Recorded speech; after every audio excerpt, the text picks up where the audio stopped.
Alors, je vais demander à Monsieur Greg Chevalet, qui est dans la salle, de venir témoigner de son histoire.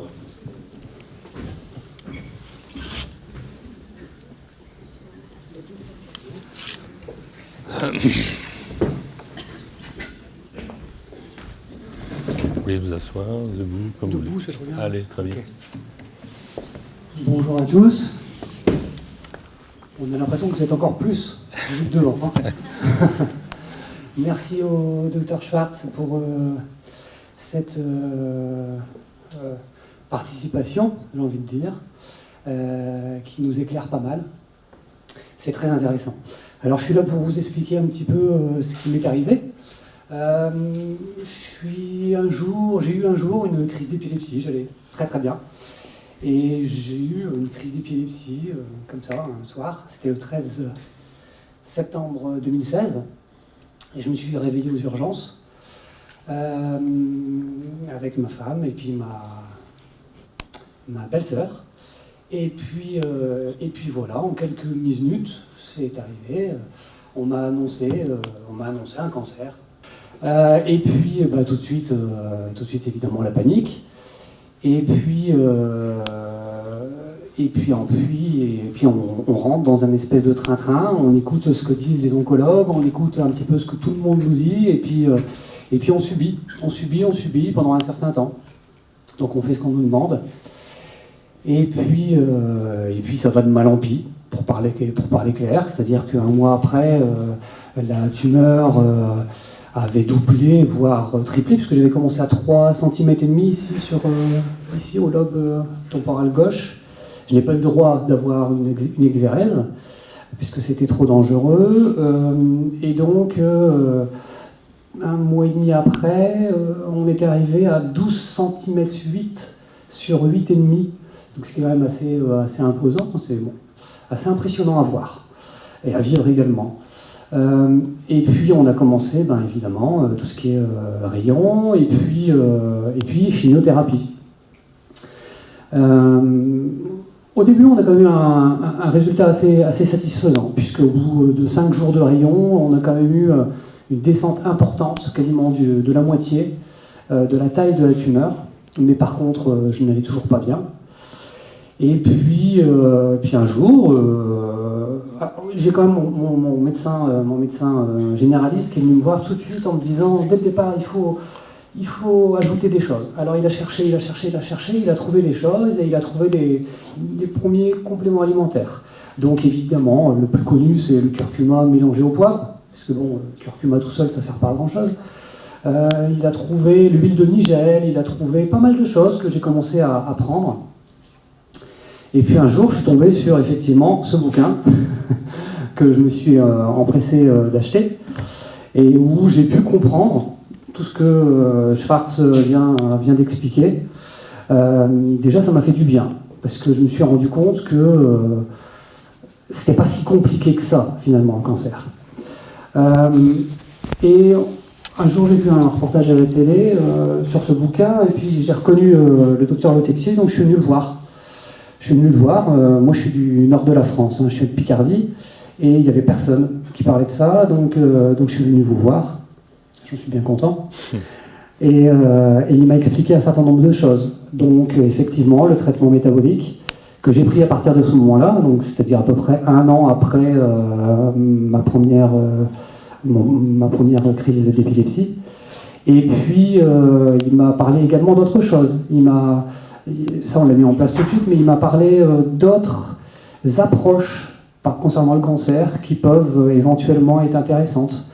Donc il m'a parlé de méditation, il m'a parlé d'activité physique, ça on en a parlé quand même pas mal. Il m'a parlé d'essayer d'avoir une raison de vivre. Alors vous allez me dire, c'est con ça, tout le monde a une raison de vivre. Ben non, pas forcément. Se rendre compte qu'on a une raison de vivre, c'est autre chose que simplement de se dire, bah oui, évidemment, j'ai envie de vivre. Bah, pourquoi tu as envie de vivre? En fait, je sais pas répondre. Et petit à petit, on a avancé là-dessus, et effectivement, j'ai eu une raison de vivre. Après, j'ai refait beaucoup de sports, mais pas les mêmes sports que ceux que je faisais avant. J'ai commencé à refaire beaucoup plus de cardio, beaucoup moins de muscu. J'ai commencé à me réalimenter de façon totalement différente. Là, on est 4 ans après. Aujourd'hui, je suis végétarien, donc je ne suis pas le régime cétogène. Par contre, dès le début, j'avais arrêté le sucre. Arrêter le sucre, non, c'est pas possible. J'avais descendu les doses de sucre. Grosso modo, pour vous donner un ordre d'idée, j'étais descendu à 60, à peu près 60-80 grammes par jour, alors que je pense qu'une personne normalement constituée, avec ce qu'on mange en ce moment, c'est à peu près 180, 200, voire 250. Un homme, je parle. Une femme, c'est des proportions un petit peu moindres. Donc vous voyez, il y a quand même une sacrée différence. Et puis, petit à petit, les choses sont revenues, continuent à revenir. J'ai évidemment une approche psychologique, parce que c'est juste super compliqué, un cancer. Et quand on a un cancer du cerveau, c'est très, très dur à comprendre, parce qu'on a l'impression à certains moments d'avoir aucun symptôme, mais on est quand même malade, quoi. On a quand même juste peur de mourir tous les jours, tous les matins, tous les midis, à chaque instant. Donc la méditation pour ça m'a beaucoup aidé. Encore une fois, grâce à certains conseils que vous m'avez donnés. Mais le plus important, je pense, c'est que avec cette espèce d'équipe que je me suis constituée autour de mon cancer, je suis devenu un petit peu acteur de cette maladie.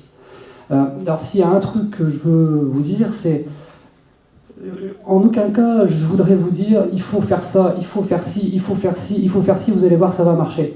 Honnêtement, j'en sais foutre rien, quoi. Je sais pas qu'est-ce qui fait qu'aujourd'hui je vous parle à peu près correctement, que je bégaye pas trop et que je suis content de venir vous voir. Je ne sais pas. La seule chose, c'est que je pense que le fait d'essayer de gérer mon cancer, d'être acteur encore une fois, c'est ça qui m'aide à vivre mieux. Alors, peut-être que je vais mourir dans quelques jours, peut-être que je vais mourir dans 1 an, peut-être que je vais mourir dans 10 ans, enfin je souhaite dans longtemps, mais l'important finalement pour moi aujourd'hui, c'est de venir vivre aujourd'hui, prendre du plaisir aujourd'hui à faire ce que je fais, à vous rencontrer, à avoir des objections, mais peu importe, l'important c'est que je vis ma vie, chose que je ne faisais pas avant. Alors, je vais peut-être vous choquer, souvent je choque quand je fais ce genre de témoignage. Encore une fois, je ne veux pas dire que vous devez faire comme moi, mais moi, ce cancer, il m'a changé la vie. Il m'a carrément changé la vie. Parce que maintenant, j'ai un sens dans ma vie. J'ai 2 objectifs. Un objectif, ma famille, bien évidemment, mon épouse et mes 2 filles.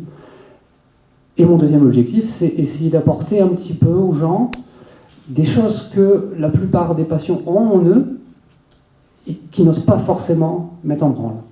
Voilà. Merci. Merci beaucoup.